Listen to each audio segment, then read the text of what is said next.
उसको भी नीचे कर लो, उसको, वो बेचारे का क्या कसूर है। हाँ, अस्सलाम वालेकुम मसूद, मेरा नाम अतार रहमान है और मैं हौसलों की जमात से पेश करते हैं।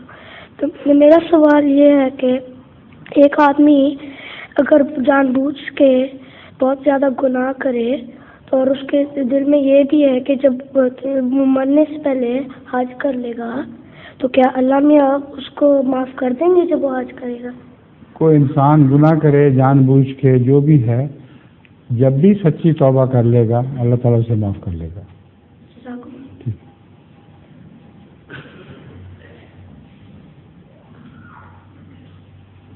ज़हूरे महबूब